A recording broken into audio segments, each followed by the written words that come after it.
Olá, amigos. Today I want to do something different with you. I will guide you through a virtual trip to different places in Brazil using one of my favorite tools, Google Maps.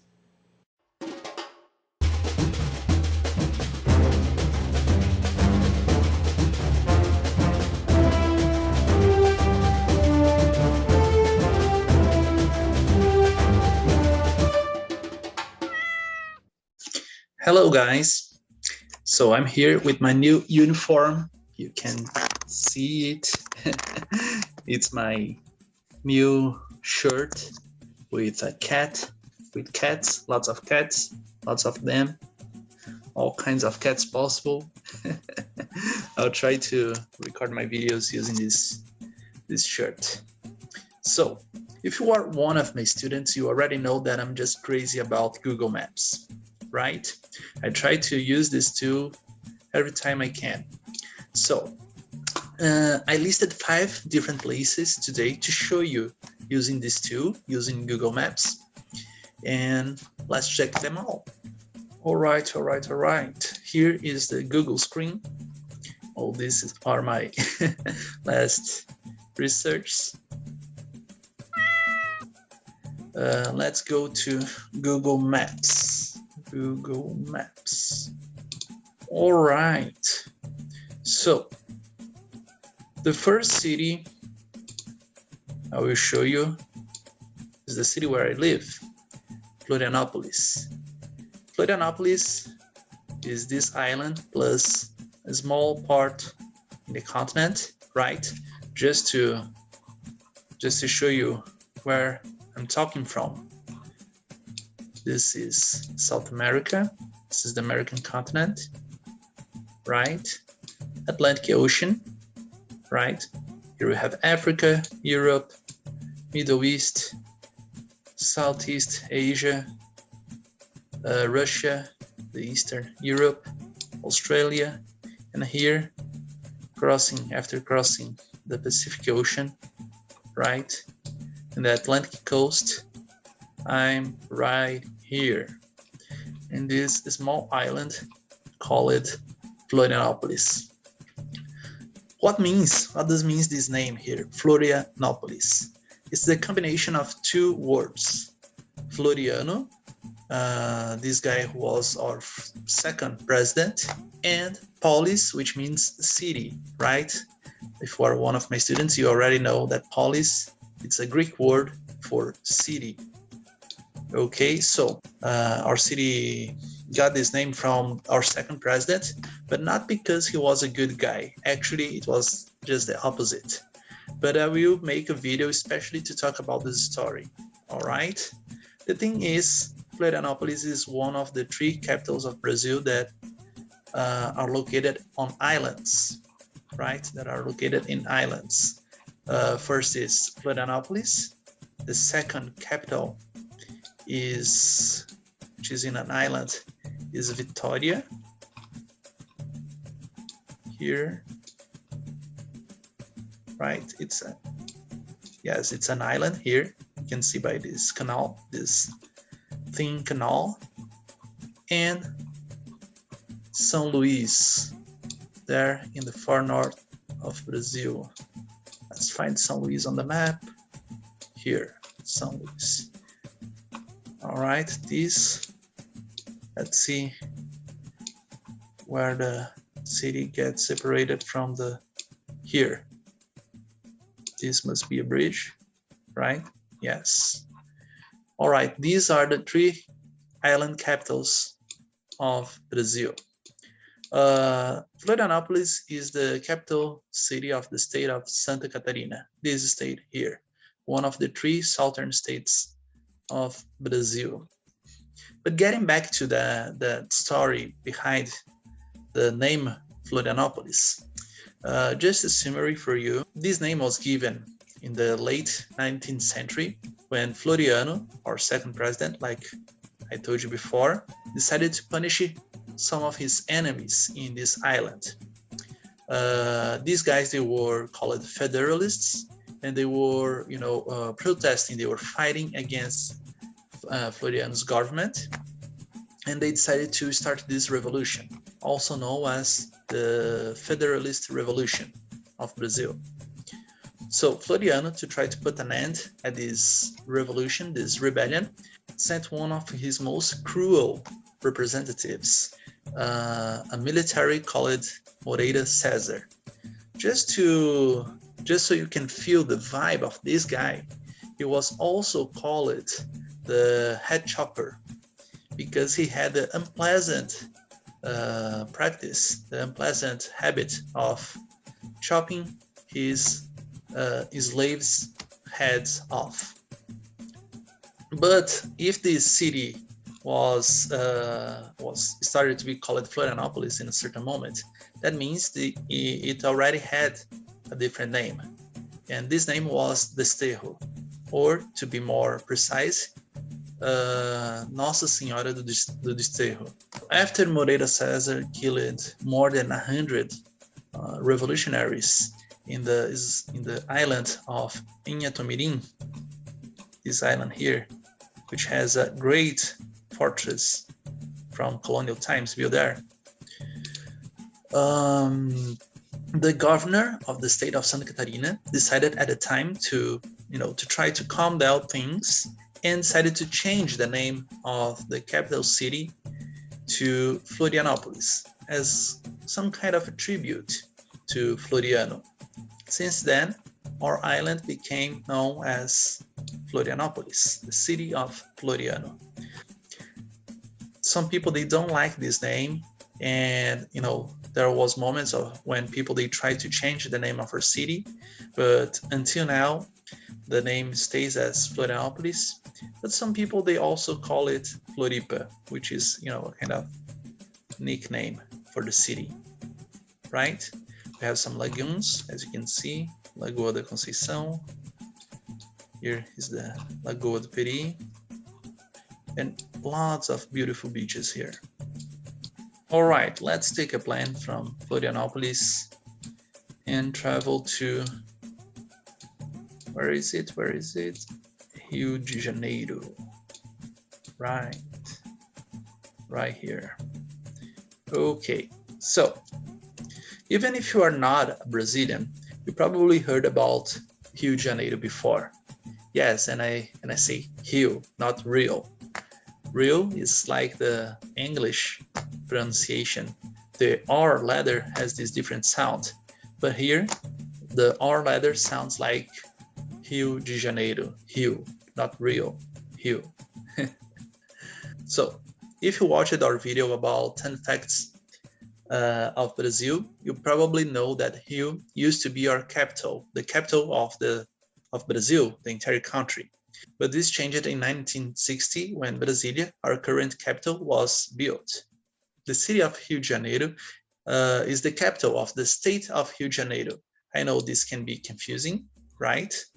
But let me show you here. Here we have the state of Rio de Janeiro, and here we have the capital, the city, also called Rio de Janeiro. Those who were born in Rio de Janeiro, are called cariocas. Carioca is an indigenous word that means white man house, right? The house of white men. My father was born in Rio, but I just went there once when I was a kid, when I was 3 years old, so I don't remember most things there. From Rio de Janeiro, now we'll take a plane and travel to one of the biggest cities in the world, São Paulo. If you look like Rio and São Paulo are really close to one another. It's not that close if you travel, by car, but I think it's 1 hour flight, maybe less than that. All right, Rio de Janeiro, as you can see, São Paulo is not located in the coastline, right? It's located more inside the country, in the interior of the country, but it's not like a city in the countryside, right? It's a big city. Actually, São Paulo is estimated to have 11 million people living in this region here. Not just in the city of São Paulo, but in the closer in the closer cities like Guarulhos, Osasco, Santo André, São Bernardo do Campo, etc. All right. São Paulo is known for being one of the most crowded cities in the Southern Hemisphere. Some say it's the biggest city of the south of the world. It's also the biggest economy inside Brazil. Its wealth was estimated in 2020 at 714 billion reais, which we can convert to 120 million US dollars. Nowadays, the city is formed by people from different parts of the country and the world. The population in São Paulo is formed by descendants of indigenous people, descendants of African people, Portuguese people, lots of immigrants from other places like Italy, Lebanon, Japan, Spain, and many others. Actually, there is a particular neighborhood in São Paulo called Liberdade. Liberdade means freedom in Portuguese. This neighborhood is characterized by its Asian culture. There you can find people and products of Japan, China, Korea, and other Eastern countries. We also have a lot of Asian presence there. All right, from São Paulo, we will take a plan to go to the northeast of the country in the city, another famous city called Salvador. All right, here we have the city of Salvador. Despite Salvador, it's located in the coast of Brazil. It's not an island like those other cities I show you, but it's located next to a bay, a great bay called Bay of All Saints, which is in Portuguese, it's called Baía de Todos os Santos. It's a very beautiful place here, and like Rio de Janeiro was once, it was also our capital city.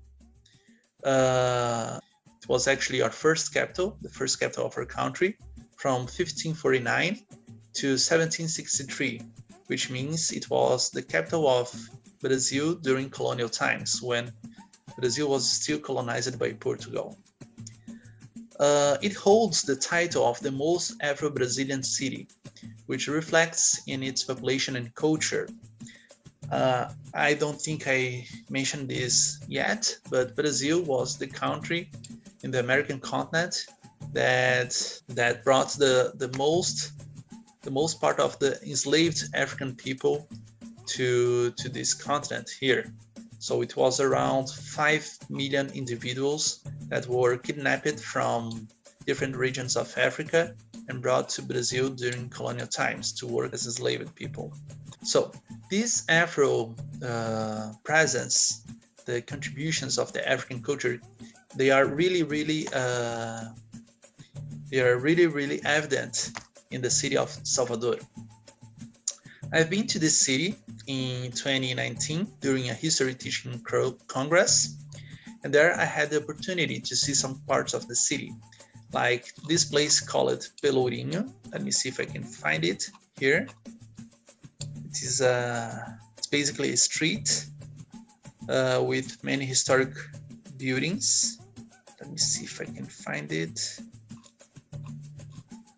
Maybe it's somewhere around here. Let's use Google Maps. Right, Pelourinho. Yes, I was almost there. Here, Pelourinho is in the middle of the city, right? Let's see. Maybe we can see some pictures here. It is this place, and it's a place where the slaves, they enslaved people, right? Don't say slaves. Prefer, rather to say enslaved people. And this used to be the place where these enslaved people were punished, by the Portuguese people, by the white people during colonial times. This is the old part of the city, where there is lots of historic buildings there, and many of these historic buildings are churches, which reflects the religiosity of the city. One, one of the most important slave rebellions that happened in Brazil took place in the city of Salvador in 1835. This rebellion was called the Revolta dos Malês, and it was provoked by a group of enslaved people who were Muslims and came from the region of Mali in Africa. This region is known for having lots of Muslim people there, and when these people they were brought as enslaved people to Brazil, they had to be converted, right? The Portuguese they tried to convert these people into Christians, and this was terrible for them. Besides they were treated as enslaved people, right? They also had their culture denied. So they organized this rebellion to take revenge of these white people and try to put an end at this situation. It turns out at the end the rebellion didn't work out and many enslaved Africans were punished after it. But it became a symbol for the African resistance against the slavery in Brazil.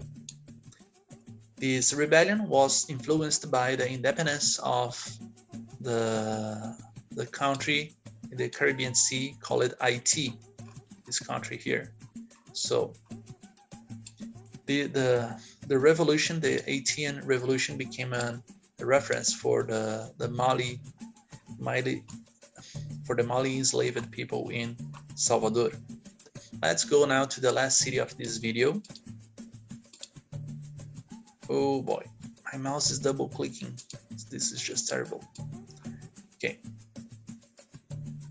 Taking a plane from Salvador, let's go to the capital of Brazil, Brasilia. As you can see, our capital city, it's not located in the coastlines as our biggest cities, but it's located actually in the interior of our country. I've been to Brasilia in 2016, just after my graduation. Brasilia became the Brazilian capital in April 21, 1960, when this guy called Juscelino Kubitschek was the president. One of Juscelino's goals, it was to build this new capital, and this capital needed to be a place capable to connect the different regions of Brazil. So as you can see, it's not located in the shores like the biggest cities of our country, but it's located almost in the middle of our country, right?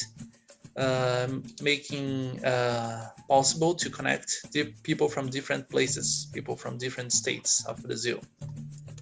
That also means that Brasilia is a planned city. The modernist architecture style from mid-1900s is still prominent in the city. And let's see if we can find some pictures there. Right? Some people, they say the Brasilia shape resembles a plane. I know for the foreigners it's not so easy to see, but the streets, right? They kind of form. They kind of have a shape. They kind of form this plane. These would be the wings, right? The two wings, and this would be the body of the plane. And here in the head of the plane is our Congress. Oh boy. Here is the Congress, the National Congress, where our politicians, they work. It's a very interesting building, right? Which has this shape. One of the most prominent architects that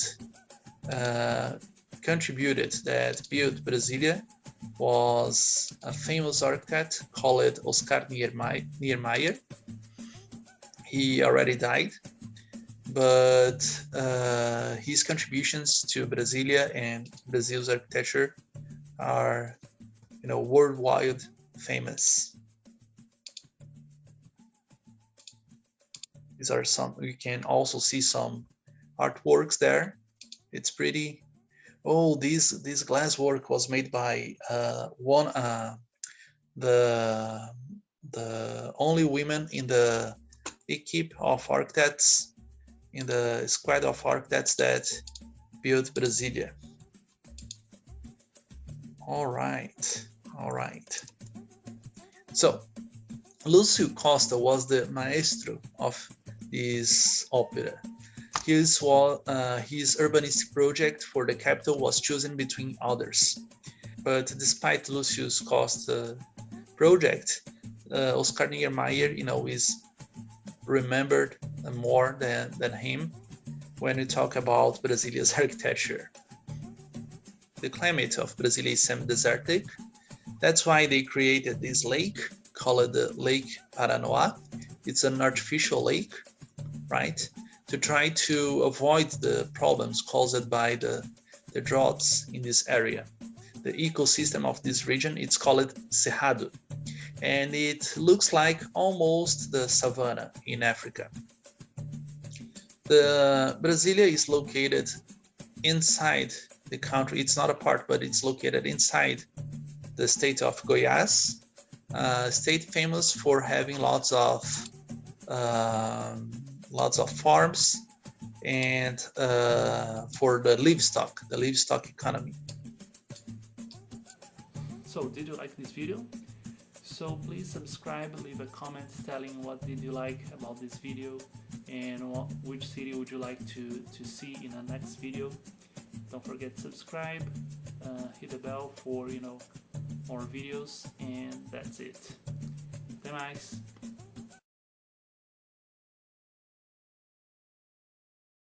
Actually, to be more precise, in a smaller island here called the island of Inhatumirim. It's not here. It's right here. Let me see if I can find. Yes, this one. Oh, this is the island of Arvoredo. All right. Oh boy, where is?